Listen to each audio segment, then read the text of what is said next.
الحمد لله رب العالمين الرحمن الرحيم مالك يوم الدين إياك نعبد وإياك نستعين اهدنا الصراط المستقيم صراط الذين أنعمت عليهم غير المغضوب عليهم ولا الضالين. صدق الله العلي العظيم. لا حول ولا قوة إلا بالله العلي العظيم. أعوذ بالله من الشيطان اللعين الرجيم. بسم الله الرحمن الرحيم. الحمد لله رب العالمين والصلاة والسلام على سيد الأنبياء والمرسلين خاتم النبيين أبي القاسم محمد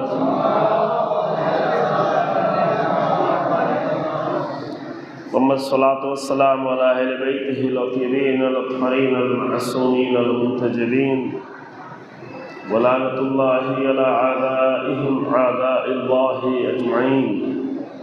أما بعد فقد قال الله تبارك وتعالى في كتابه الكريم. بسم الله الرحمن الرحيم. قل إنما أعظكم بواحدة أن تقوموا لله مثنى وفرادى ثم تتفكروا ما بصاحبكم من جنة إن هو إلا نذير لكم بين يدي عذاب شديد. صلوات محمد وعلى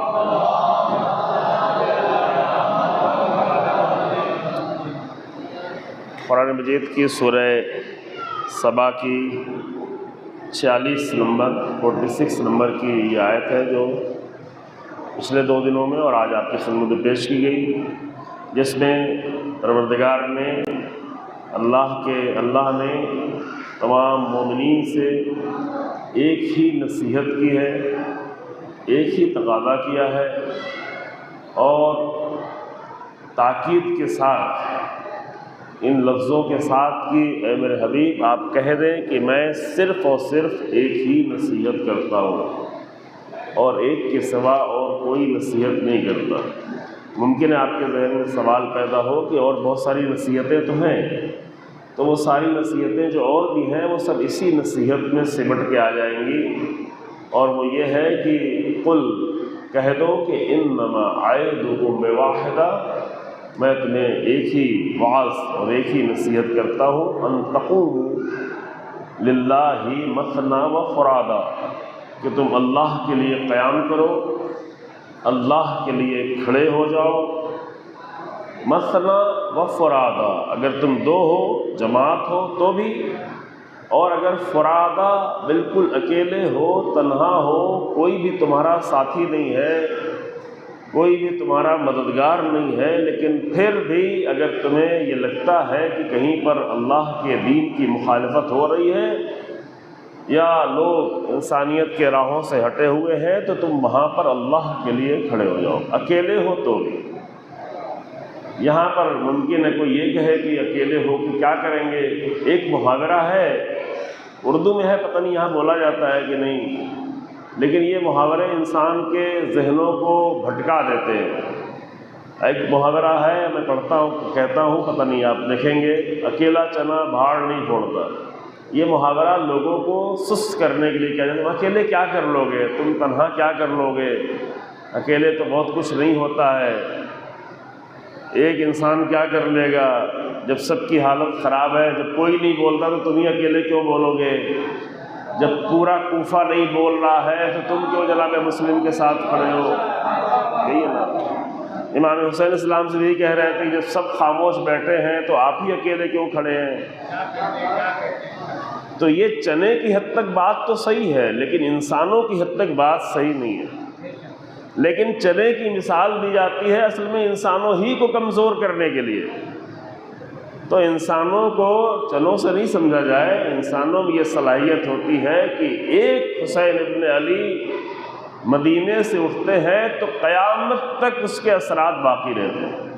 ان کے قیام کا، اللہ کے لیے قیام، اللہ کے لیے اٹھ کھڑا ہونا، اللہ کے لیے اٹھ کھڑا ہونا یعنی کیا؟ جو بھی صحیح ہے، جو بھی حق ہے اس کے لیے کھڑا ہونا، اور جو کچھ بھی باطل ہے اس کے مقابل میں کھڑا ہونا. جو کہ حق اللہ کے لیے ہے، باطل اللہ کے خلاف ہے۔ تو یہ قرآن کا ایک ہی یہ بہت ہی عجیب جملہ ہے، کل میں نے عرض کر چکا ہوں، آج پھر دہراؤں گا نہیں، کہ پورے میں صرف ایک ہی جگہ پہ کہا گیا ہے کہ قل انما اعظکم بواحدہ ان تقوموا للہ مثنی وفرادا، میں صرف تم سے ایک ہی نصیحت کرتا ہوں، اور وہ یہ ہے کہ اللہ کے لیے کھڑے رہو، مثنی 2 ہو، 3 ہو، جماعت ہو، 4 ہو، گروہ ہو، یا فرادا اگر اکیلے ہو تو بھی اللہ کے لیے کھڑے رہو۔ ثم تتفکروا، پھر اس کے بعد غور و فکر کرو، کھڑے ہو جاؤ، پھر فکر کرو کہ بہتر طریقے سے کیسے آگے بڑھا جائے، کیسے قیام کیا جائے، کیسے آواز اٹھائی جائے، اخلاق کی رعایت کی جائے، بد اخلاقی نہ کی جائے، بات دلوں تک پہنچانے کی کوشش کی جائے۔ یہ ساری چیزیں بعد میں فکر کرو، پہلے ہی فکر نہیں کرنا، کیونکہ اگر پہلے ہی فکر کرنے لگے کہ کھڑے ہوں کہ کھڑے نہ ہو، اکیلے ہیں تو بیٹھ جاؤ گے۔ پہلے کھڑے ہو جاؤ، ہر کام میں پہلے فکر کرو پھر آگے بڑھو، لیکن جب اللہ کے لیے قیام کرنا ہو تو پہلے اللہ کے لیے کھڑے ہو جاؤ، ثم تتفکروا، پھر اس کے بعد فکر کرو۔ فکر لازم ہے تاکہ صرف جذباتی باتیں نہ ہو جائیں، عقل کے ساتھ ہو، فکر کے ساتھ ہو، شعور کے ساتھ ہو، پوری مجلس صرف جذبات ہی جذبات نہیں رہے۔ تتفکروا، فکر کرو، فکر کرو بھی، فکر کراؤ بھی، فکر لوگوں تک پہنچاؤ بھی۔ پھر قرآن نے بہت ہی تاریخ کے سب سے زیادہ عظیم انسان کی مثال دی۔ کس کی مثال دی؟ پورے تاریخ انسانیت کے سب سے زیادہ عظیم انسان کی، کہ ما بصاحبکم من جنہ، یہ رسول اللہ جو غار حرا سے اکیلے کھڑے ہو گئے، وہ دیوانے نہیں تھے، معاذ اللہ معاذ اللہ، وہ کوئی دیوانے نہیں تھے۔ لوگ یہی کہہ رہے تھے کیا ہو گیا ہے، پورا ماحول خراب ہو رہا ہے، ہم اتنے سارے خداؤں کو مانتے ہیں، کیا ایک خدا کی بات کرتے ہیں، یہ اکیلے کیوں الگ راگ الاپ رہے ہیں، یہ سارے محاورے ہوتے ہیں مثلاً، یہ کیوں الگ الگ باتیں کر رہے ہیں، کوئی تو ان کے ساتھ نہیں ہے، کسی کو ساتھ آنے بھی نہیں دیتے۔ کوئی اگر کعبے کی طرف جا رہا ہے، چونکہ آتے تھے زمانے جاہلیت میں بھی لوگ آتے تھے طواف کرنے، حج کرنے، تو کہتے تھے کان میں روئی ڈال لو، بات نہیں سننا رسول اللہ کی، کسی کو بات نہیں سننے دیتے تھے۔ تو قرآن نے پوری تاریخ انسانیت کے سب سے عظیم انسان کا نمونہ پیش کر دیا کہ جب کھڑے ہوئے تو بالکل اکیلے کھڑے ہوئے، اور ایک مدت تک کوئی ساتھ بھی نہیں آیا۔ ساتھ میں کون تھا؟ فقط 2 ہی کردار رسول اللہ کے ساتھ تھا، ایک 10 سال کا بچہ اور ایک جناب خدیجہ سلام اللہ علیہ۔ سمجھ رہے ہیں؟ جب پورے قریش بنی ہاشم کو بلا کے توحید کی دعوت دی تو صرف ایک 10 سال کے بچے نے رسول اللہ کی حمایت کا وعدہ کیا، اور وہیں پر رسول اللہ نے فرمایا تھا کہ جو میری حمایت کرے گا میرا خلیفہ ہوگا، میرا جانشین ہوگا، میرا وزیر ہوگا، میرا وصی ہوگا۔ یہ کلمات پہلے ہی دن سے معلوم تھے، اور کل یہ جملہ کہہ چکے ہیں کہ امیر المومنین نے ایموشنل طریقے سے رسول اللہ کی حمایت کا وعدہ نہیں کیا تھا کہ رسول اللہ کے سائے میں پلے ہیں، رسول اللہ کے گھر میں پلے ہیں، رسول اللہ ہی نے پالا ہے، تو اگر کوئی نہیں کھڑا ہو رہا ہے تو میں کھڑا ہو جاؤں، بلکہ اس طرح سے وعدہ کیا تھا، کیونکہ اگر کوئی ایموشنل وعدہ ہوتا ہے تو بہت زیادہ دیر تک آگے نہیں بڑھ پاتا ہے۔ ایموشنل تقریریں بھی سن کے لوگ باہر چلے جاتے ہیں، گیٹ کے باہر کچھ بھی یاد نہیں رہتا جب تک سوچتے نہیں ہیں۔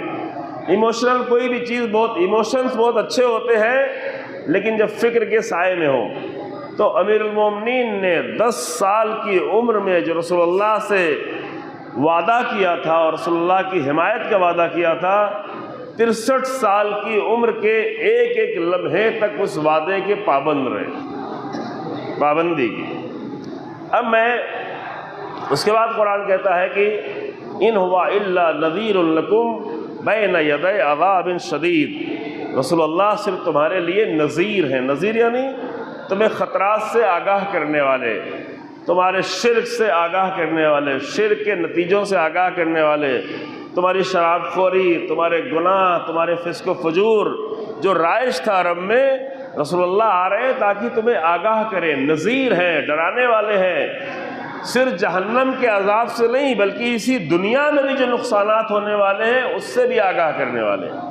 بشیر و نذیر کا معنی عام طور سے لوگ یہ کہتے ہیں کہ جنت کی بشارت اور جہنم سے ڈرانا۔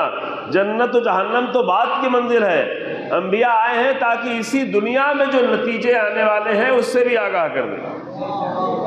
اور نتیجے آپ دیکھتے ہیں، نتیجے انسان فوراً دیکھتا ہے، اسی دنیا میں دیکھتا ہے۔ مثلا نتیجہ یہ ہے کہ اگر ایک انسان اللہ کے لیے کھڑا ہوا ہو اور اللہ کے لیے قربانیاں دے رہا ہو، وہ معصوم بھی نہ ہو، وہ نبی بھی نہ ہو، وہ امام بھی نہ ہو، ایک فقیہ اگر اللہ کے لیے کھڑا ہوا ہو تو 86 سال کی زندگی گزارنے کے بعد اس کے جنازے میں 4 کروڑ لوگ آتے ہیں۔ نتیجہ ہوتا ہے، آخرت کا نتیجہ تو اللہ بہت بہتر دینے والا ہے، جو شہیدوں کا نتیجہ ہوتا ہے، جو پورے گھر کے ساتھ قربانی دے رہا ہو۔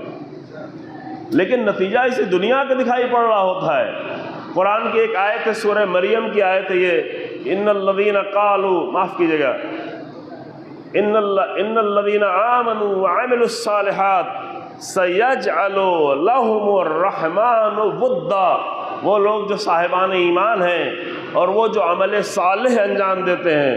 دیکھیں مومن تو ہم بھی اپنے آپ کو کہتے ہیں، آپ تو سب یقیناً مومن ہیں، انشاءاللہ تھوڑا تھوڑا ہم لوگ سب مل کے مومن ہوں، لیکن جو قرآن مومن چاہتا ہے اس درجے کے مومن ہم آپ ہیں یا نہیں، یہ ہمیشہ ہمیں سوچتے رہنا چاہیے۔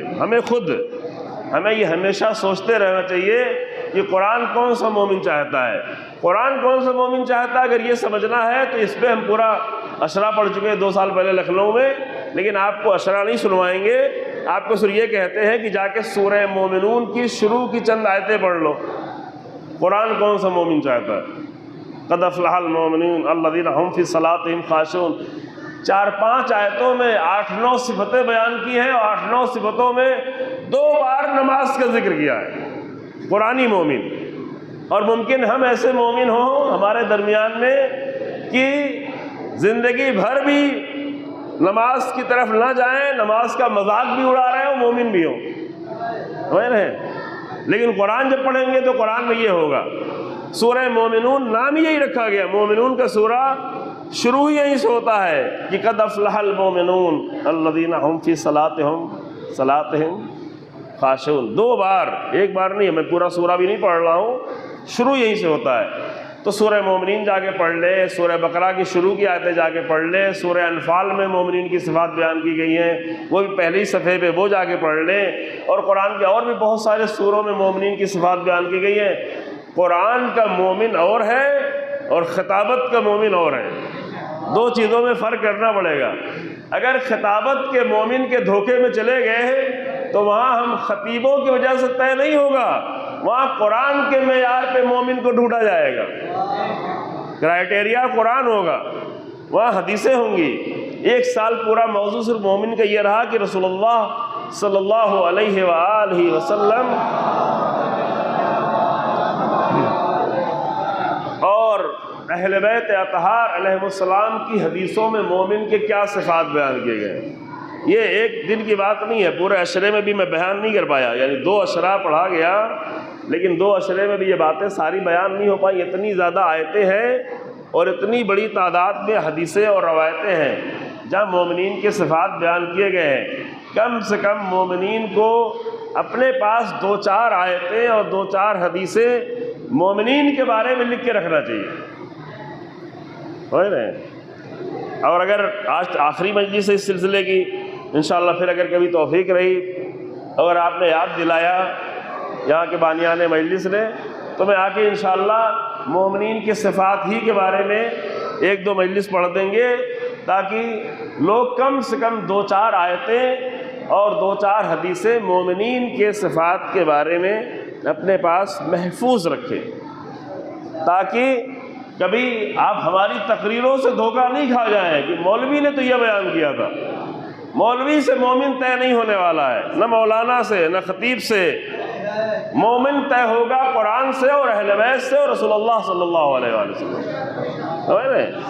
انہوں نے جو مومن کی صفات بیان کی ہیں وہ ڈھونڈنا پڑیں گے۔ اور آج کے آسان زمانے میں زیادہ تر جوانی سامنے بیٹھے ہیں، وہ آسانی سے جا کے ابھی سرچ کرنا چاہیں کہ مومن کے صفات قرآن میں اور آیات میں اور حدیثوں میں کیا ہے، تو آپ کو اے آئی جو ہے خود ہی نکال کے دے گا. گوگل نہیں نکالے گا تو اے آئی نکال کے دے گا. ابھی تو آسانیاں ہو گئی نا، تو جب اس کو لوگ غلط طریقے سے استعمال کر رہے ہیں، آپ چاہے تو صحیح طریقے سے استعمال کر لیں. تو خیر ہم اس بحث سے آگے بڑھتے ہیں. وہاں پہ قرآن کہتا ہے ان ہوا الا نذیر لکم بین یدی عذاب شدید. بعد میں تو بڑا عذاب ہے، شدید عذاب ہے. تو رسول اللہ کی ذات اس لیے ہے تاکہ تمہیں پہلے سے آگاہ کر دے کہ کس عمل کا کیا نتیجہ ہونے والا ہے. اور وہ آیت جو پڑھ رہے تو قرآن کی وہ یہ ہے کہ ان الذین آمنوا وعملوا الصالحات سیجعل لهم الرحمن ودا. اگر انسان کے پاس ایمان ہے صحیح معنوں میں، اور ایمان کے مطابق اس کا عمل بھی ہے، عمل صالح، کیونکہ عمل ہمیشہ ایمان کے مطابق ہی ہوتا ہے.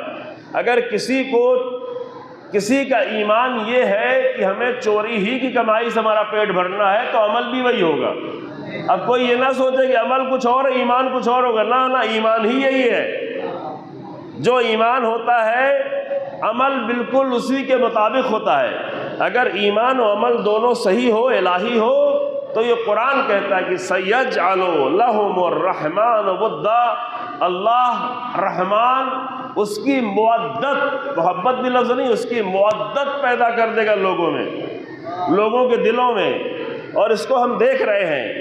ہم انبیاء کی 6000 سال پہلے حضرت نوح تھے، 4000 سال پہلے حضرت ابراہیم تھے، 2000 سال پہلے حضرت عیسیٰ سلام اللہ علیہ، 3500 سال پہلے حضرت موسیٰ تھے، 1500 سال 1400 سال سے زیادہ گزر گئے رسول اللہ صلی اللہ علیہ وآلہ وسلم تھے، ہے نا. 1408 سال گزر گئے امیر المومنین کی شہادت کو. اتنی مدت گزر گئی. اتنی مدت گزرنے کے بعد دلوں میں کتنی محبت ہے. اس وقت جب وہ موجود تھے تو صرف عرب کے لوگ محبت کرتے تھے، ہندوستان کے لوگوں کو تو پتہ ہی نہیں تھا، خبر ہی نہیں تھی. ہاں کچھ تاجر آ گئے تھے ادھر گوا کی طرف، اور جو ادھر گجرات کی طرف 2-4 لوگوں کو معلوم ہو گیا تو 2-4 بادشاہ کو. لیکن چین والوں کو پتہ ہی نہیں تھا، انڈیا والوں کو پتہ ہی نہیں تھا، حتیٰ سارے عرب کو بھی پتہ نہیں تھا، افریقہ کے لوگوں کو پتہ نہیں تھا. صرف جو ہے افریقہ کے بارڈر پہ حبشہ کے لوگوں کو پتہ تھا. اس زمانے میں کم محبت کرنے والے تھے، لیکن ان کے ایمان اور عمل کا نتیجہ یہ ہوا کہ جیسے جیسے زمانہ آگے بڑھتا گیا محبت کے دائرے میں لوگ بھی بڑھتے چلے گئے. قرآن کا قانون تھا، قرآنی قانون. امیر المومنین سے بنی امیہ نے اتنی دشمنی کی، اور دشمنی کر کے پورے عالم اسلام میں ممبروں میں امیر المومنین کے خلاف ایسے جملے استعمال کیے تاریخ میں لکھے ہوئے. میں پڑھ نہیں کر سکتا، اپنی زبان سے ادا نہیں کر سکتا. اگر عربی میں ادا بھی کر لوں تو ترجمہ نہیں کر سکتا. ایسے جملے استعمال کیے امیر المومنین علی بن ابی طالب علیہ السلام کے ساتھ. لیکن کیا ہوا؟ بنی امیہ ختم ہو گئے. بنی امیہ پہ صرف لعنتیں باقی رہ گئی ہیں، لیکن امیر المومنین سے عشق بڑھتا ہی جا رہا ہے، پوری دنیا میں بڑھتا ہے. یہ قانون ہے، قانون قرآن کا. ان الذین آمنوا وعملوا الصالحات سیجعل لهم الرحمن ودا. اور یہ قانون صرف رسول اللہ کے لیے، صرف امیر المومنین کے لیے، صرف انبیاء کے لیے، صرف ائمہ کے لیے نہیں ہے. اللہ کا قانون ہر انسان کے لیے ہوتا ہے. اگر آپ کی زندگی میں بھی ایمان و عمل نظر آئے گا تو آس پاس کے لوگ آپ سے بھی محبت ہی کرتے نظر آئیں گے. اور اگر ایمان نہیں ہوگا، اس کے مطابق عمل نہیں ہوگا، تو اپنے گھر کے لوگ بھی بیزار ہی ہوں گے، نفرت کر رہے ہوں گے. آپ گھر میں داخل ہوں گے تو بیوی کچن میں چلی جائے گی، بچے کسی کمرے میں چلے جائیں گے. اگر انسان کے اندر ایمان و عمل نہیں ہوگا تو قریبی ترین لوگ بھی محبت نہیں کریں گے. اور اگر ایمان و عمل ہوگا تو میں جانتا ہوں بہت ساری جگہوں میں، گاؤں میں، دیہاتوں میں، شہروں میں آپ کیا بھی ہوں گے کہ یہ کوئی 50 سال پہلے انتقال کر گیا ہے، لیکن ابھی بھی لوگ کہتے ہیں کتنا اچھا انسان تھا، کتنا مومن انسان تھا. محبت ہوتی ہے. اب کسی کو آیت اللہ خامنہئی سے کیا لینا دینا تھا؟ ایک انسان جو ایران میں شہید ہوا اور شہید ہونے کے 4 مہینے سے زیادہ گزرنے کے بعد 132 دن، ابھی آج رویش کمار کی ایک جملہ میں سن رہا تھا کہ اگر اسی دن شہید ہونے کے دوسرے دن بعد جنازہ ہوتا اور اتنے کروڑوں لوگ آ جاتے تو کہتے لوگ ایموشنل طور پہ آ گئے ہیں، ابھی کل شہید ہوئے، آج اتنے سارے لوگ آ گئے۔ نہیں بھائی، 1 مہینہ 31-32 دن گزرنے کے بعد جنازہ آ رہا ہے، پوری دنیا سے لوگ آ رہے ہیں، جہاں تک۔ بھائی ہندوستان سے تو فلائٹ نہیں تھی، 2 خصوصی فلائٹ بلائی گئی، مجھے مثلا فلائٹ نہیں ملی تو میں کہاں سے کہاں گیا، مثلا چنئی سے شارجہ گیا، شارجہ سے عمان گیا، عمان سے تہران گیا، تہران سے پھر قم آیا، کہاں سے دور دراز کے ملکوں سے ہزاروں لوگ پہنچ رہے ہیں۔ جہاں پر اتنی لڑائی لڑی گئی تھی عراق سے، وہیں پہ جنازہ گیا، وہاں پہ 40-45 لاکھ لوگ شریک ہوئے کربلا و نجف میں۔ یہ کس بنیاد پہ تھا؟ یہ ایمان اور عمل کی بنیاد پہ تھا، ایمان اور عمل کی بنیاد پہ۔ یہ اس لیے تھا کہ اللہ کے لیے قیام کیا تھا، اللہ کے لیے قیام کیا، اللہ کے لیے قیام ہو، قیام بھی مخلصانہ ہو اور اس کے ساتھ ساتھ ایمان و عمل ہو، تو ایسی اللہ لوگوں کے دلوں میں محبت ڈال دیتا ہے کہ دنیا کی ساری طاقت مل کے ختم کرنا چاہے تو نہیں کر سکتی۔ کتنا پروپیگنڈا کیا گیا۔ ابھی آج کے زمانے سے ہم امیر المومنین کے دور کو آسانی سے سمجھ سکتے ہیں کہ جب امیر المومنین کے ایک غلام کے لیے، بھئی ٹھیک ہے ہمارے لیے تو مرجع تھے، ہمارے لیے تو فقیہ تھے، لیکن امیر المومنین کے سامنے تو اپنے آپ کو خادم اور غلام ہی سمجھتے تھے، تو امیر المومنین کے ایک غلام کے لیے پوری دنیا میں اتنا پروپیگنڈا کیا گیا، لیکن سارے پروپیگنڈے کے بعد کروڑوں لوگ جنازے میں شریک ہوئے۔ تو یہ سارا پروپیگنڈا بنی امیہ نے امیر المومنین کے لیے کیا تھا، اہل بیت علیہ السلام کے لیے کیا تھا، لیکن اتنا سارا پروپیگنڈا کرنے کے بعد حکومتیں روکتی رہیں، اہل بیت کے قریب نہیں آنے دیا۔ لیکن آپ دیکھیں کہ آج پوری دنیا میں کس طرح سے لوگ اہل بیت کے قریب آتے چلے جا رہے ہیں، آپ دیکھیں گے، ابھی آپ بہت کچھ دیکھیں گے، ابھی تو معاملہ شروع ہوا ہے، کس طرح اہل بیت کے قریب آتے چلے جا رہے ہیں، کس بنیاد پر؟ اس لیے کہ اہل بیت علیہ السلام نے، رسول اللہ تو پہلے ہی سے کہہ کے گئے تھے، یہ شیعہ اور اہل سنت کی معتبر ترین حدیثوں میں سے، متواتر حدیثوں میں سے، کہ انی تارک فیکم الثقلین کتاب اللہ و عطرت اہل بیتی۔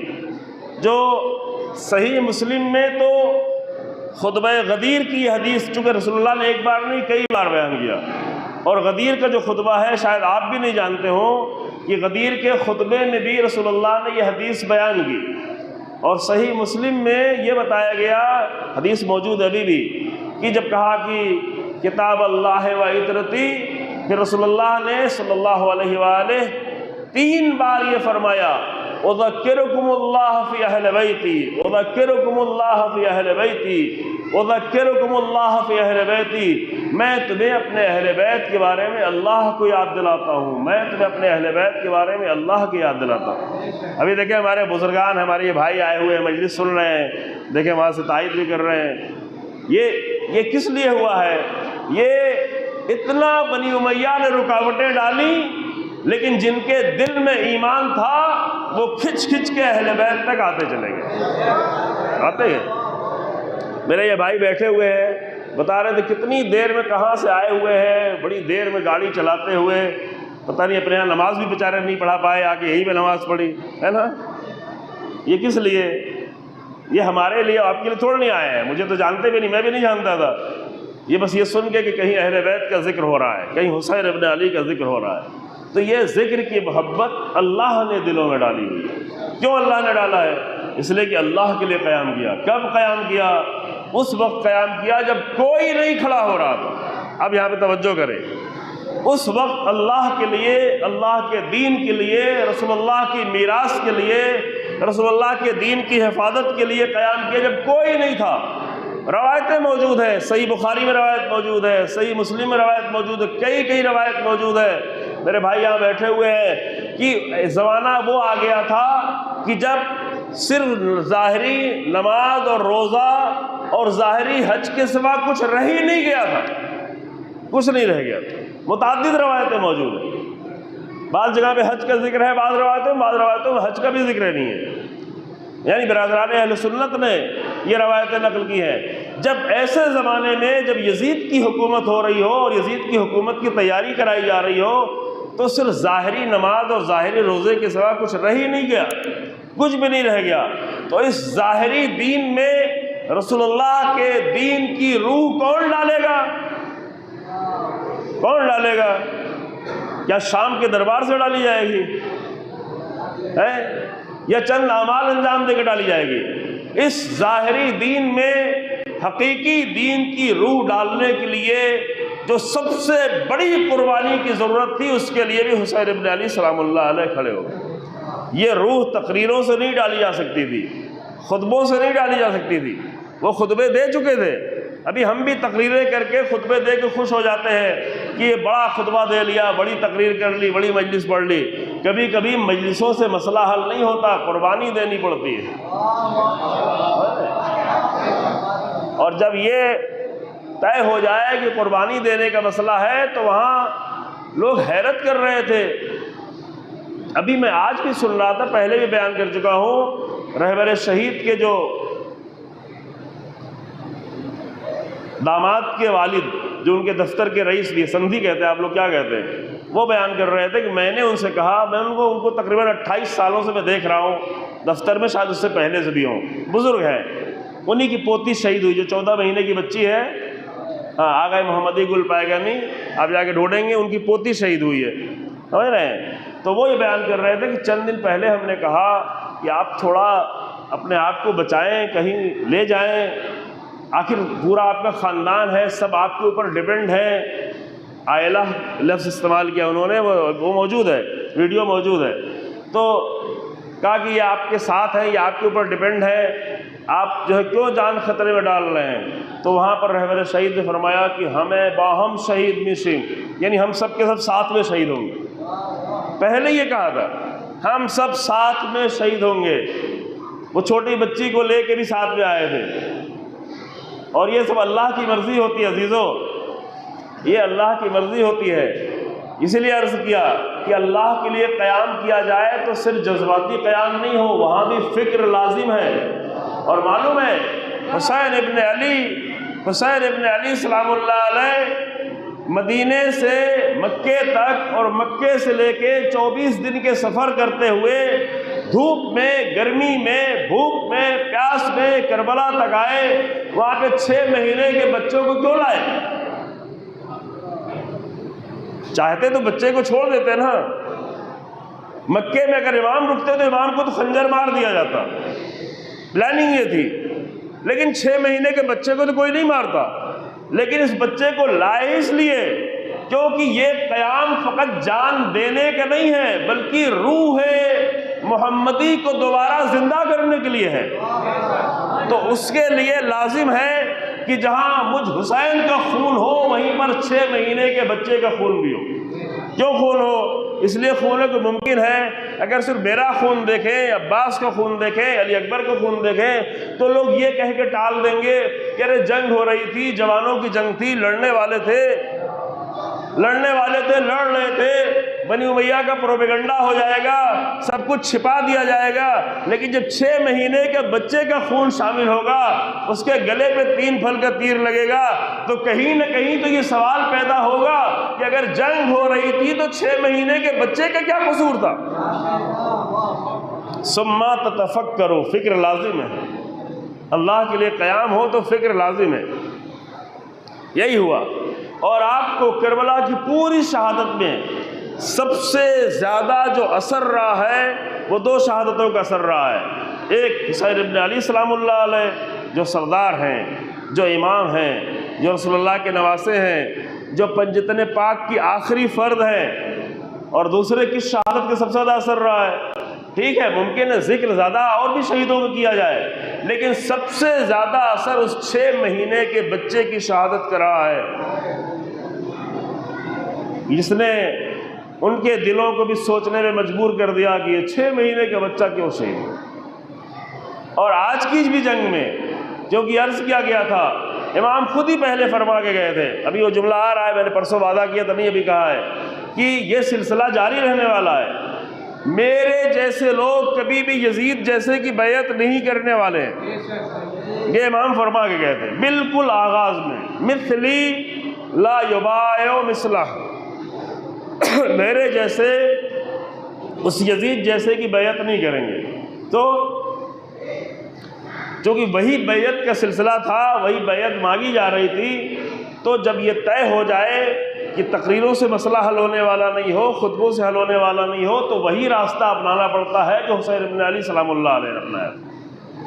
تو بالکل انتخاب کر کے، ایک ہوتی ہے اجباری شہادت، اضطراری شہادت، یعنی مجبور ہو گئے، شہید ہو گئے، کیا کریں، میدان جنگ میں گئے ہیں تو شہید ہو گئے، یا بم آگے گر گیا تو مارے گئے، اضطراری شہادت یا اجباری ہے۔ لیکن ایک ہوتا ہے اختیاری شہادت، جب انسان اپنی شہادت کا خود اختیار کرے، اور جب شہادت خود اختیار کی جاتی ہے تو اس کا اثر بھی زیادہ ہوتا ہے۔ لبیک یا حمدی، لبیک یا حمدی، جب شہادت کا یا حسین، جب شہادت کے انتخاب خود کیا جائے تو تاثیر بھی اس کی زیادہ ہوتی ہے۔ اسی لیے آپ نے پہلے بھی میں جملہ عرض کر چکا ہوں کہ کسی نے بھی کربلا کی آواز کو اتنی دور تک نہیں پہنچایا جتنا آج کی شہادت نے پہنچا دی، ہمارے اس دور کی۔ ہماری تقریروں نے نہیں پہنچایا، ہمارے جلوسوں نے، ہمارے اشروں نے حسین ابن علی کی آواز کو اتنی دور تک نہیں پہنچایا۔ ہماری کبھی کبھی تقریریں تو ایسی ہوتی ہیں کہ پڑوسی لوگ بھی نہیں سمجھ پاتے،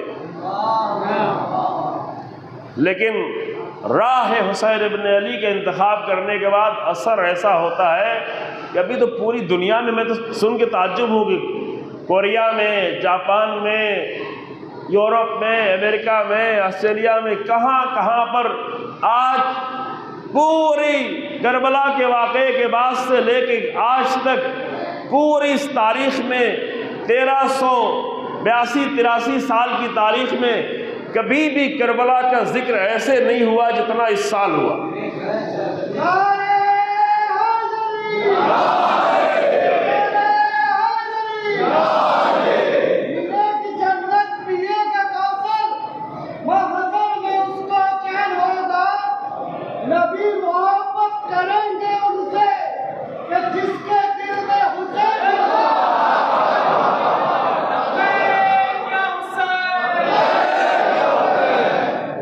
جزاک اللہ۔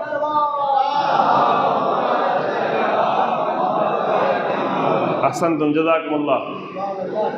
پوری اس تاریخ کربلا میں سن 61 ہجری سے لے کے آج تک ابھی تک صرف کچھ مومنین امت مسلمہ کے لوگ کربلا کا ذکر کرتے رہے، اور کہیں کہیں ہمارے جیسے ہندوستان میں کچھ ہمارے ہندو بھائی بھی شامل ہوتے رہے، کہیں کچھ اور شامل ہوتے رہے، لیکن چند رسموں میں آ کے شریک ہو کے واپس جاتے رہے۔ لیکن اس سال کربلا کو ایک آئیڈیالوجی کے طور پر پوری دنیا میں دیکھا گیا، آئیڈیالوجی کے طور پر۔ رسمیں تو ہم بھی کر رہے ہیں الحمدللہ، جو ہماری اچھی رسمیں ہیں وہ جائز رہیں، جاری رہیں، لیکن کربلا کو ایک عظیم آئیڈیالوجی کے طور پر، اور صرف دنیا کے لوگوں نے نہیں دیکھا، صرف مومنوں نے نہیں دیکھا، صرف مسلمانوں نے نہیں دیکھا، صرف دنیا کے اچھے لوگوں نے نہیں دیکھا، بلکہ ظالموں کو بھی دیکھنا پڑا کہ کربلا کی آئیڈیالوجی کیا ہے۔ فرق کیا ہوا؟ فرق یہ ہوا کہ جب مومنین نے کربلا کی آئیڈیالوجی کو دیکھا تو ان کے حوصلے بلند ہو گئے، جب ظالموں نے کربلا کی آئیڈیالوجی کو دیکھا تو ان کے حوصلے پست ہوتے چلے گئے، مسلسل پست ہو رہے ہیں، ابھی پست ہوتے چلے جائیں گے۔ ابھی آپ دیکھیں، ابھی میں تھوڑی دیر پہلے سن رہا تھا، یہی ہندوستان کے یوٹیوبر بہار کے روش کمار، وہ اب رہبر کی تقریر، رہبر کے جنازے کا منظر پیش کر رہا تھا، لیکن بیچ بیچ میں وہ خود اذان کی آواز، اب آپ توجہ کریں کہ مثلا ایک جو ہے نان مسلم یوٹیوبر اس گفتگو کے درمیان میں اپنی طرف سے الگ سے لا کر مکسنگ کرتے ہوئے، ایڈنگ کرتے ہوئے اذان کی آواز پیش کر رہا ہو، اشہد ان امیر المومنین کی آواز، جا کے دیکھیں، اشہد ان امیر المومنین کی آواز اگر پیش کی جا رہی ہے تو یہ آپ نے سوچا تھا کبھی اس سال کے محرم سے پہلے، محرم نہیں، ماہ رمضان سے پہلے کبھی یہ سوچا تھا؟ میں ایک جملہ کہوں عزیزو، وہ 10 رمضان تھی، خبر تو ہم لوگوں کو 11 رمضان کو ملی، لیکن 10 رمضان کی تاریخ تھی لیکن بہت سارے مومنین کے لیے 10 محرم کی یاد آنے لگی، اور یہ اہم مسئلہ ہے کہ کوئی راہ حسین ابن علی پہ اس طرح چلے کہ اس کی شہادتوں کو دیکھ کے حسین ابن علی کی شہادت یاد آنے لگی۔ ہماری تقریروں سے پتہ نہیں یاد آئے یا نہ یاد آئے، لیکن اس شہادت سے تو واقعی پوری دنیا کو یاد آ گئے۔ تو اب میں واپس پلٹتا ہوں، اس وعدے کو بھی پورا کر لیتا ہوں کہ امام حسین علیہ السلام نے اپنی تحریک کے بالکل آغاز میں 26 رجب کی رات میں، جسے آپ کے شب 27 رجب کی شب ہی میں امام نے یہ جملہ فرمایا تھا، مثلی لا یبایع مثلا، میرے جیسا کبھی یزید جیسے کی بیعت نہیں کرے گا۔ ایک سوال تھا، پرسوں میں نے سوال کیا تھا، پتہ نہیں آپ لوگوں نے سوچا کہ نہیں سوچا، جو لوگ تھے انہوں نے سوچا ہوگا۔ آج میں جلدی سے اس کو بات آگے بڑھا کے اگلی منزل پہ پہنچتا ہوں۔ سوال یہ تھا کہ پورے عالم اسلام نے تو بیعت کر لی تھی، سب نے بیعت کر لی تھی، یہ نہیں کہ یزید کی حکومت آنے کے بعد بیعت کی، نہیں، یزید کے باپ نے پہلے ہی سے ساری بیعت لے لی تھی، الگ الگ شہروں میں سفر کر کے جا کے لوگوں سے زبردستی بیعت لی تھی۔ کس کے لیے؟ یزید کے لیے، اپنے بیٹے کے لیے بیعت لے لی تھی۔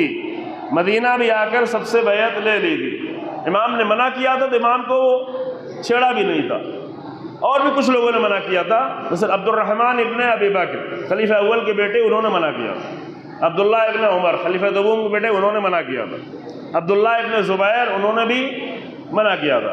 تو عبد الرحمن ابن ابی بکر کو تو مروا دیا حاکم شام نے۔ اس وقت تک رسول اللہ کی زوجہ بھی ایک زندہ تھی، 2 زوجہ زندہ تھی، ایک زوجہ جن کا نام عائشہ بنت ابی بکر، وہ بھی ابی بکر خلیفہ اول کی بیٹی، وہ بھی زندہ تھی۔ بھائی بہن دونوں کو مروا دیا، یہ تاریخ میں لکھا ہوا ہے۔ حاکم شام نے دونوں کو ختم کروا دیا۔ بعد میں جو لوگ رہ گئے انہوں نے بھی کچھ مصالحت کر لی۔ خود خلیفہ دوم کے بیٹے مکے میں آئے امام حسین السلام کے پاس، ایک بار نہیں 3-4 بار آئے۔ جب آخر میں امام جانے لگے تو بار بار آئے۔ پتہ نہیں آپ کو یہ معلوم ہے کہ نہیں معلوم ہے، معتبر مقاتل چونکہ آپ کے کم پڑھے جاتے ہیں، بار بار آئے اور بڑے خلوص سے کہہ رہے تھے کہ آپ کی جان نہ جائے، آپ کچھ صلح و مصالحت کر لیں، کچھ بات کر لیں، یہ یزید شراب پیتا ہے مر جائے گا، آپ اپنی جان بچا لیں۔ سچ میں یہ کہہ رہے تھے، اور بعد میں یہ کہا کہ آپ مصالحت کر لیں۔ تو وہاں پہ امام نے کہا کہ اف لہذا الکلام، اس بات پر وائے ہو، اس کلام پر وائے ہو، یہ کیسی بات تم کر رہے ہو؟ تمہیں معلوم نہیں رسول اللہ کی حدیث کہ خلافت و محرمۃ علی آل بنی امیہ، بنی امیہ پہ خلافت حرام ہے، حرام ہے، تمہیں معلوم نہیں ہے؟ جب یہ ساری باتیں کر لی تو کہا مجھے صرف یہ لگتا ہے کہ آپ کے چہرے پہ تلواریں پڑیں گی، آپ کے جسم پہ تلواریں پڑیں گی، یہ تلواریں آپ اس دنیا سے چلے جائیں گے۔ یہ سچ میں کہہ رہے ہیں۔ عبداللہ ابن زبیر کا معاملہ الگ تھا، لیکن عبداللہ ابن عمر خلیفہ دوم کے بیٹے تھے، ان کا مسئلہ بالکل الگ تھا۔ ان کی حدیثیں بہت زیادہ ہیں۔ امامت کے بارے میں اہل سنت کے ہاں جو حدیث موجود ہے تو یہی عبداللہ ابن عمر کے عمر کے یہ حدیث جو آپ سنتے ہیں، من مات ولم یعرف امام زمان ہی مات میتۃ جاہلیہ، یہ حدیث صحیح مسلم میں موجود ہے۔ کس سے موجود ہے؟ یہ خلیفہ دوم کے بیٹے سے موجود ہے۔ تو بہرحال حدیثیں بہت تھی، عبادت بہت زیادہ کرتے تھے۔ کسی نے خلیفہ دوم سے کہا کہ ان کو اپنا جانشین بنا دو، کہا اس کو میں کیا جانشین بناؤں، یہ تو عبادت ہی کرتا رہے گا، حکومت ساری ختم ہو جائے گی۔ تو یہ اصل ایک مسئلہ تھا، اور انہی کی سفارش سے 2 بار جناب مختار زندان سے چھوٹے تھے، کیونکہ جناب مختار کے سگے بہنوئی تھے تو 2 بار انہوں نے سفارش کی تھی، زندان سے چھوٹ گئے تھے۔ اب انہوں نے کیا کیا، یہ آئے اور آ کے آخری لمحے میں جب دیکھا کہ امام نہیں رکنے والے ہیں، نہیں ٹھہرنے والے ہیں، گفتگو بہت طولانی ہے، ابھی وہ ساری گفتگو میں لایا بھی نہیں ہوں، وہ دیکھ کے پڑھنے والی ہوتی ہے، اہم چیزیں ہیں۔ تو آخر میں آ کے کہنے لگے اچھا آپ جب جا ہی رہے ہیں تو ایسا کریں کہ اپنا گریبان تھوڑا کھول دیں، میں آپ کے سینے کا بوسہ لینا چاہتا ہوں۔ یہ جملہ کہا، میں آپ کے سینے کا بوسہ لینا چاہتا ہوں۔ امام نے منع نہیں کیا، امام نے بوسہ لینے دیا، بوسہ لے کے چلے گئے۔ پہلے امام نے کہا تھا کہ میری نصرت تم چھوڑنا نہیں، لیکن نہیں کیا، بوسہ لے کے چلے گئے، نہیں آئے۔ لیکن یہاں پہ ایک نقطہ میں بتانا چاہتا ہوں سارے اپنے جوانوں سے، عزیزو، ہمارے عزاخانے، ہمارے یہ تعزیے، ہمارے تابوت، ہمارا علم، یہ چھوڑے، خود کربلا کا روضہ روضے کی زری کے اندر بھی اگر قبر حسین ابن علی تک پہنچ جائیں، جو عام طور سے لوگ نہیں پہنچ پاتے، قبر تک بھی پہنچ جائیں، لیکن انصاف سے بتائیں کہ امام کی قبر زیادہ محترم ہے یا امام کا سینہ زیادہ محترم ہے؟ کیا قبر محترم ہے، امام کی قبر یا امام کا سینہ؟ وہ آ کر امام کا سینہ چوم کے چلے گئے، لیکن راہ امام پر آنے کو تیار نہیں ہوئے، کیونکہ یہاں شہادت تھی۔ تو کہیں ایسا نہ ہو کہ ہم زری، روضہ، علم، کربلا، شام جا کر ذریعے چوم کے چلے آئیں، لیکن راہ حسین ابن علی پہ چلنے کو تیار نہ ہو، کیونکہ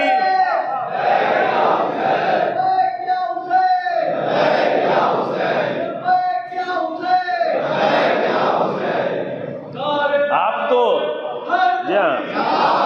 یہ تو نہیں چاہتے کہ جناب عبداللہ ابن عمر کی طرح صرف سینہ چوم کے چلے جائیں، جب تک راہ حسین ابن علی پہ نہیں آئیں گے تب تک کربلا کا راستہ نہیں ملنے والا۔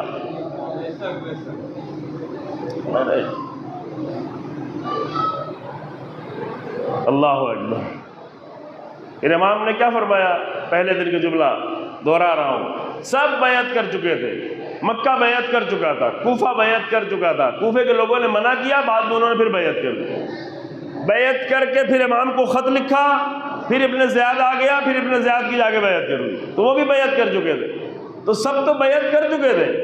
باقی دنیا میں اور سارے جو ملک تھے، شام تو پہلے سے بیعت کیا ہوا تھا، اور جہاں بھی نمائندے بھیج سکتے تو نمائندے بھیج کے یزید کی بیعت ہو چکی تھی، لیکن یزید کو کیا مشکل تھی؟ یہ سوال ہے، بنیادی سوال ہے۔ جب پورے عالم اسلام کے اتنے سارے لوگ بیعت کر چکے تھے، 20 ملک تھے، سب کے سب بیعت کر چکے تھے، بڑی بڑی شخصیتیں تھیں، وہ سب کے سب بیعت کر چکی تھی، صرف ایک حسین ابن علی نے ہی تو بیعت نہیں کی تھی، تو کیا فرق پڑتا تھا؟ جب پوری دنیا بیعت کر چکی ہے تو ایک بیعت کے لیے کیوں پیچھے پڑا ہوا ہے؟ سوال ہے نا؟ سب بیعت کر چکے ہیں تو ایک بیعت کے لیے کیوں اتنی پریشانی ہے، کیوں جنگ ہے؟ اللہ اکبر۔ یہ مسئلہ آج سمجھ سکتے ہیں تھوڑا آسانی سے کہ آج سعودی عرب بیعت کیے ہوئے ہے نا، جارڈن بیعت کیے ہوئے ہے، UAE بیعت کیے ہوئے ہے، بیعت سے زیادہ اپنی لڑکیاں پیش کر رہے ہیں، ویڈیو سارے موجود ہیں، پورے عرب 22 ممالک بیعت کیے ہوئے ہیں، پورے 56 مسلمان ممالک بیعت کیے ہوئے ہیں، جب سب امریکہ کی بیعت کیے ہوئے ہیں اور سب اسرائیل کی چپکے اندر بیعت کیے ہوئے ہیں، تو آخر اتنی بیعت کے بعد ایک بیعت کی کیا ضرورت ہے؟ خاموش بیٹھ جاؤ نا، پوری دنیا تو تمہارے ساتھ تھی، پوری دنیا ساتھ تھی، سب بیعت کیے ہوئے تھے، تم تھوڑا سا پٹرول مانگتے تو زیادہ پٹرول دیتے تھے، تم آتے تو تھوڑی سی رقم لینے کے لیے یہاں ٹریلین ڈالر، ابھی دیکھو چند مہینے پہلے سفر کرنے آیا تھا تو ٹریلین ڈالر، یہ بھی لو، اچھا یہ ہوائی جہاز لے لو، 800 ملین ڈالر کا ہوائی جہاز تحفے میں لے لو، جو مانگا بھی نہیں جاتا تھا وہ بھی دینے کو تیار تھے۔ اتنی بیعت جب سب کیے ہوئے تھے تو ایک ہی بیعت کا تقاضا کیوں؟ سوال یہ ہے۔ تو یہ آج سمجھنا چاہیں تو 61 ہجری کو بھی سمجھ سکتے ہیں کہ پورا عالم اسلام بیعت کیے ہوا تو ایک ہی بیعت کا تقاضا کیوں؟ وجہ یہ ہے عزیزو، بنیادی وجہ یہ ہے کہ باطل کے سامنے باطل کی بیعت کا مزہ ہی نہیں ہے، باطل کو حق کی بیعت چاہیے، لیکن اسے یہ نہیں معلوم کہ حق کبھی باطل کے سامنے بیعت کر ہی نہیں سکتا۔ اصل مسئلہ یہ ہے۔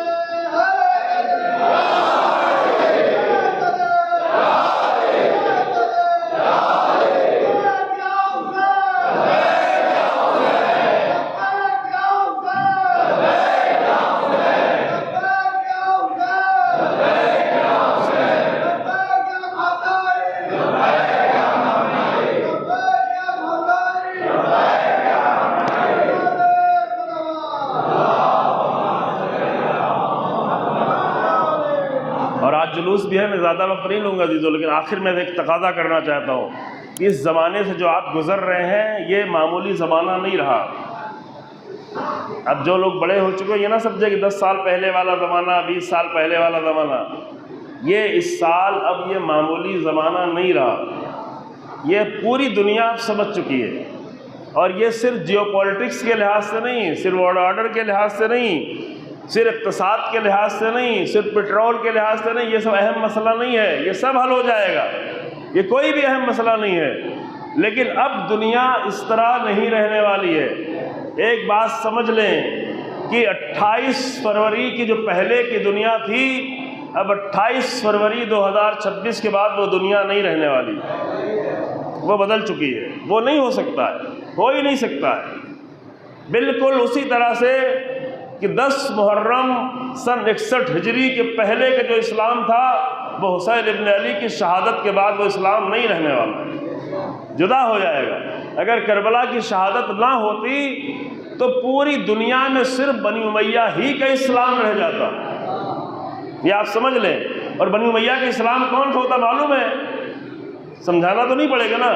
بنی امیہ کا اسلام دہشت گردوں کا اسلام ہوتا، بنی امیہ کا اسلام جبہت النصرہ کا اسلام ہوتا، بنی امیہ کا اسلام IS کا اسلام ہوتا، بنی امیہ کا اسلام بے گناہ لوگوں کے گلے پہ چھری چلانے والا اسلام ہوتا، بنی امیہ کا اسلام عورتوں کو کنیز بنانے والا اسلام ہوتا، بنی امیہ کا اسلام پوری دنیا میں اسلام کے چہرے کو مسخ کر دینے والا اسلام ہوتا۔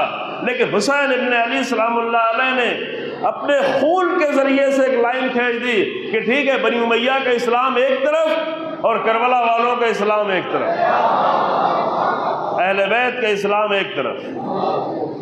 یہ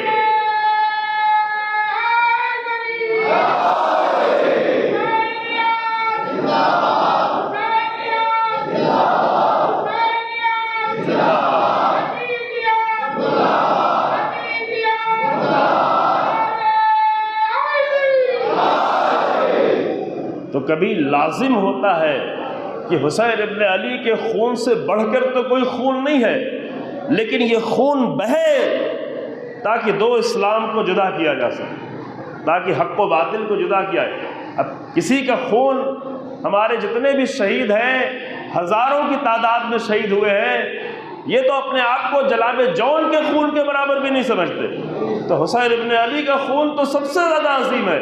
لیکن حسین ابن علی جو خود پنجتن پاک کی آخری فرض، یہیں سے مسائل پڑھوں گا اسی جملے سے عزیزو، جو پنجتن پاک کی آخری فرض ہے وہ بھی اپنا خون بہا دیتے ہیں، خون بہانے کے لیے نکلتے ہیں، کہہ کے نکلتے ہیں کہ جو میرے ساتھ قتل ہونا چاہے وہی میرے ساتھ آئے، اور یہ رسول اللہ صلی اللہ علیہ وآلہ وسلم نے پہلے ہی بتا دیا تھا۔ دیکھیں اب ایک یہ واقعہ میں چھوٹا سا بیان ہی کر دوں مصائب آنے سے پہلے۔ رسول اللہ نے اور کسی بیوی کو نہیں بتایا، صرف ام سلمہ ہی کو کیوں بتایا ہے؟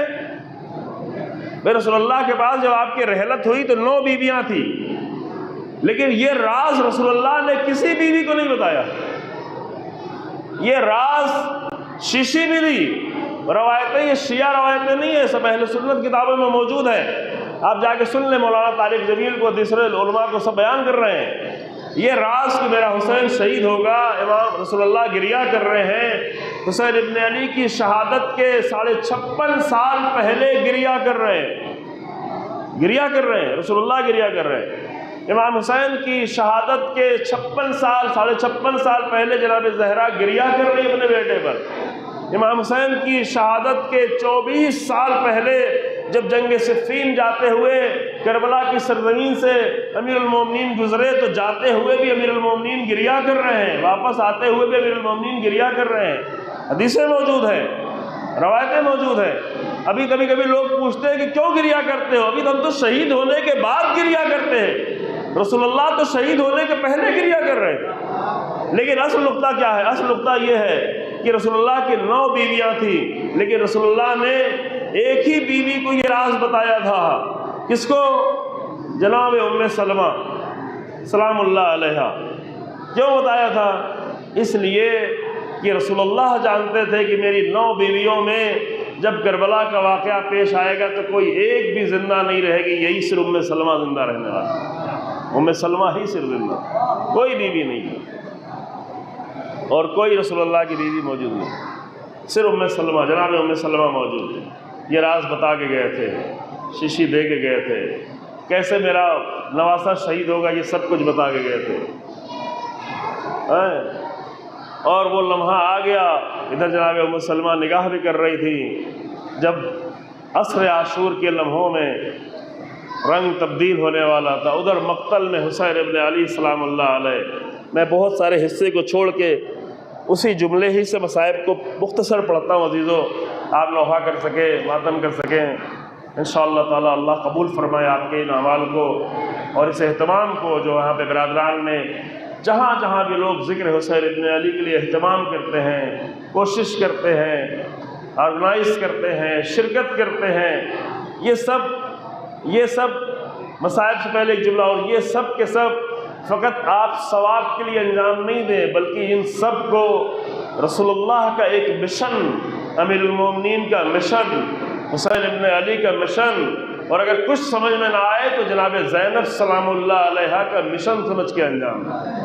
یہ عزاداری جناب زینب کا مشن ہے، اس مشن کو آگے بڑھانے کے لیے بیوی آئی تھی، لیکن امام نے کیا فرمایا؟ وہ لمحہ تھا، آخری لمحہ تھا، بھائی بہن سے جدا ہو گیا تھا، بہن نے جاتے جاتے فقط ایک تقاضا کیا تھا، کچھ نہیں مانگا۔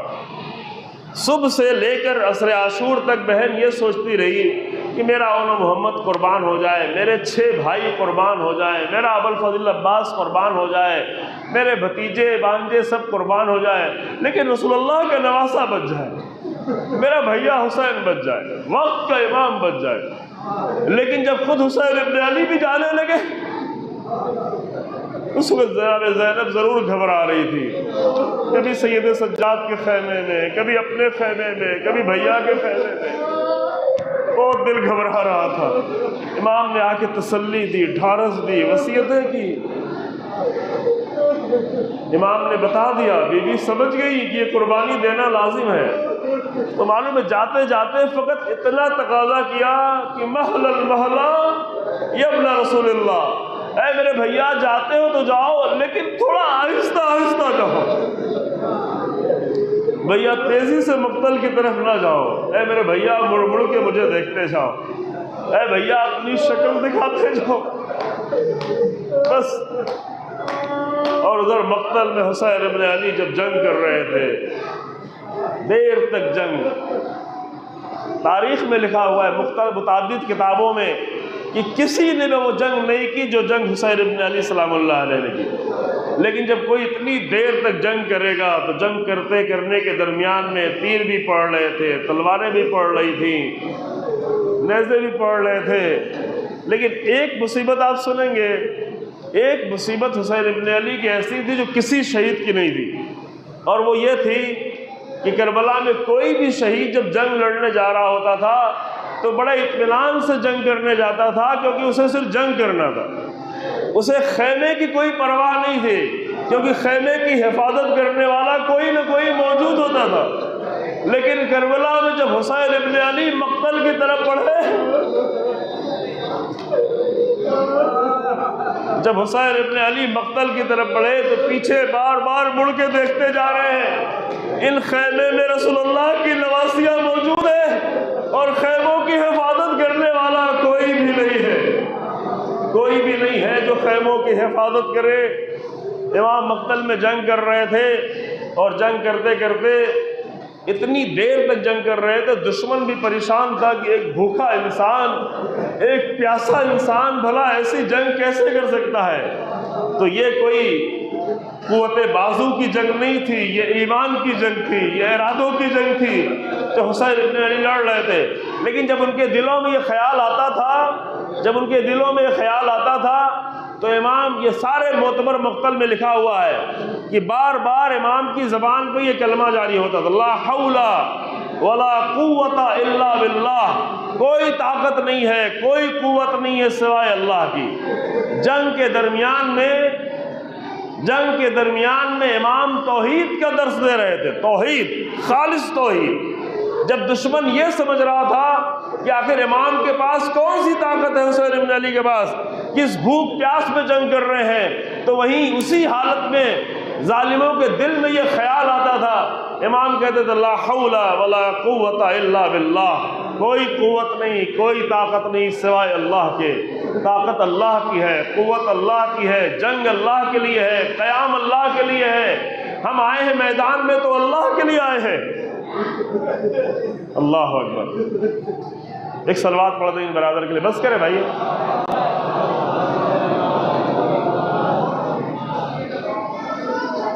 بیٹھ جائیں آپ۔ اللہ اکبر۔ اس وقت لائٹ اہم نہیں ہے، مصائب اہم ہے، تھوڑا بیٹھے رہیں۔ امام نے جنگ کے درمیان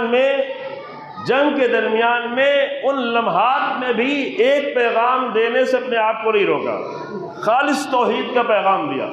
اور اس کے بعد جنگ کرتے کرتے ایک بار امام نہر کے قریب تک پہنچ گئے۔ امام کا طریقہ یہ تھا کہ جنگ کر کے تھوڑی دور جنگ کر کے جب دشمن بھاگ جاتے تھے تو واپس آ جاتے تھے اور لشکر اور خیمے کے درمیان میں ٹھہر جاتے تھے، کیونکہ اکیلے تھے، خیمے کی بھی حفاظت کرنی تھی، خیمے کو خود ہی دیکھ بھال کرنی تھی۔ لیکن ایک بار جنگ کرتے کرتے دشمن بہت پیچھے چلا گیا تو امام تھوڑا اور آگے بڑھ گئے۔ جب آگے بڑھے تو نہر کے قریب پہنچ گئے۔ نہر کے قریب پہنچے تو اب ظالموں نے سمجھا کہ جب پیاسے حسین سے جنگ نہیں ہو سکتی ہے، اگر حسین پانی پی لیں گے تو بھلا کیسے جنگ کر پائیں گے۔ ان ظالموں کو یہ نہیں معلوم تھا کہ جو اپنے 6 مہینے کے بچے کو ابھی دفن کر کے آئے ہیں وہ بھلا کیسے پانی پیے گا، جس کا جوان بیٹا آگے پانی کے تقاضا کر کے چلا گیا وہ بھلا کیسے پانی پیے گا۔ لیکن اگر ان کے پاس اتنی عقل ہوتی تو حسین ابن علی کے مقابل میں جنگ کرنے آتے ہی کیوں۔ لیکن ان کو ڈر بھی تھا، امام کی جنگ کا ڈر تھا، لہذا یہ گمان بھی ہو رہا تھا کہیں امام پانی نہ پی لیں۔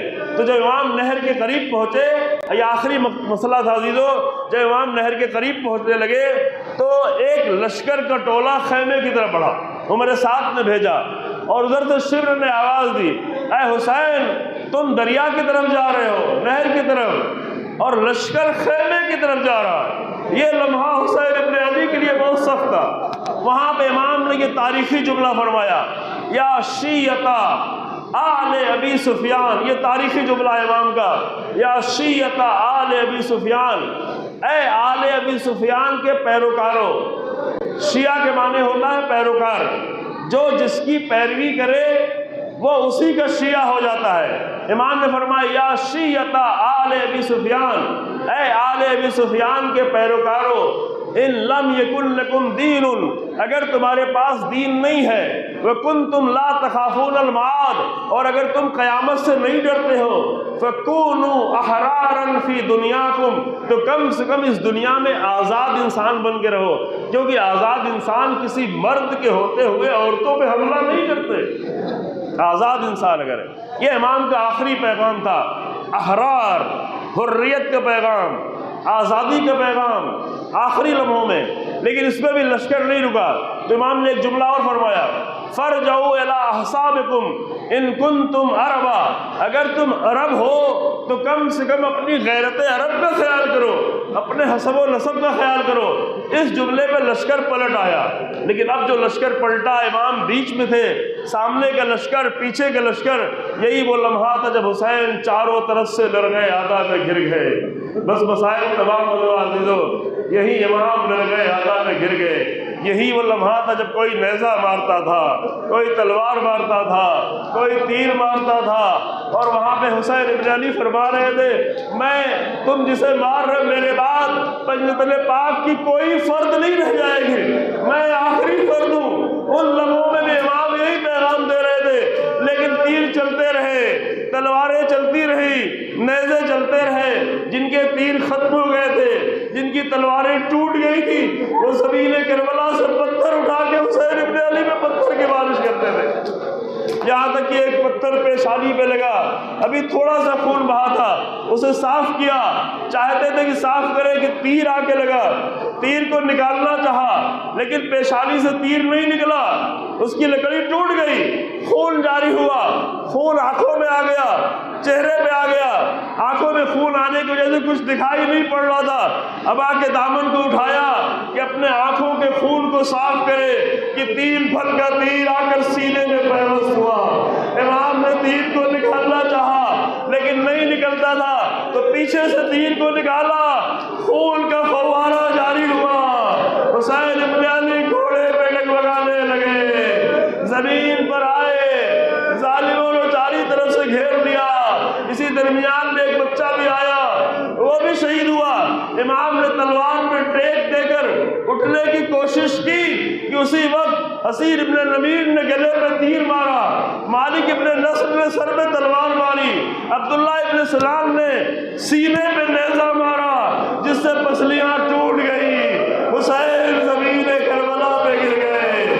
اب اس کے بعد حسین نہ اٹھے، سر کو سجدے میں رکھا، آواز دی، الہی راضیاً برضاک و تسلیماً لامرک لا معبود سواک یا غیاث المستغیثین۔ ادھر آواز بلند ہوتی رہی، ادھر شبر کا خنجر چلتا رہا، ادھر ایک بہن ٹیلے کی بلندی سے، اے ظالموں یہ رسول اللہ کا نواسا ہے، عمر سعد تو دیکھ رہا ہے میرا ماجا عازمہ ہو رہا، بات